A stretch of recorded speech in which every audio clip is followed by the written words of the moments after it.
channel where real people share the moments that shape them. From unexpected twists and life-changing lessons to heartwarming memories and hard-earned wisdom, every story is a chance to see the world through someone else's eyes. I'm glad you're here. Let's dive into today's tale. All right, everyone. Glad you're here for another wild one I stumbled across online and had to share with you. Here we go. I'm a dad living in a quiet town we'll call Maple Ridge. My wife Carla and I have a 16-year-old daughter named Maya. Back around last winter, my brother-in-law Marcus went through a rough divorce and lost his place. We opened our home to him and his 18-year-old twin daughters, Lena and Piper. Maya and her cousins aren't close, but they've always been polite around the dinner table. The problems start the second Maya's bedroom door closes. Lena and Piper treat her room like a free-for-all. Headphones, phone chargers, sweaters, a school laptop, and makeup just vanish and then mysteriously reappear, crumpled on her bed, days later. Maya complains, I talk to the girls, and then it happens again. Carla and Marcus brush it off as normal girl stuff and tell me cousins borrow each other's things all the time. I don't agree. The last straw was Maya's makeup kit. She'd saved for weeks to buy a $60 set that looked like a little artist's palette.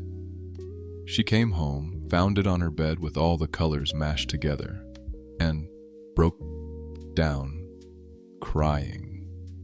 She said the shades were basically ruined. I told Carla, who said she'd ask Piper to apologize and that Maya could get a cheaper replacement anyway. Meanwhile, Maya started hiding her favorite things in a backpack and even talked about taking her valuables to a friend's place. That's when I installed a simple bedroom doorknob lock for Maya. The next day, Lena and Piper noticed and complained to Marcus. He confronted me and said his daughters aren't thieves. He called it borrowing and said Maya was overreacting. He even told me $60 was ridiculous for makeup and that Maya was trying to act older than she is. He suggested Carla handle this defect in Maya's personality and accused me of babying her. I told him that how I protect my daughter is between me and my wife. Carla then told me I'd embarrassed her brother's family by putting a lock on the door. She said I should treat Lena and Piper like my own daughters and encourage them to spend time in Maya's room. I told her the lock stays until Marcus and the twins find a new place. That set off a storm. Carla said I was basically trying to kick them out and that her whole family would hate me. I reminded her that I'm the one who opened our home when no one else in her family would. If they'd stepped up for Marcus, we wouldn't be dealing with this chaos under our roof. Since then, I get the cold shoulder at breakfast. Maya keeps her door closed and finally feels safe enough to focus on school. Lena and Piper huff and roll their eyes in the hallway. Marcus mutters about how locks don't belong inside families. But my job is to make sure my daughter's things and boundaries are respected. If a $5 lock is what it takes to teach everyone the meaning of no, then the lock stays.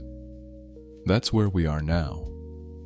Carla is upset, Marcus is offended, the twins are sulking, and Maya finally has a slice of peace.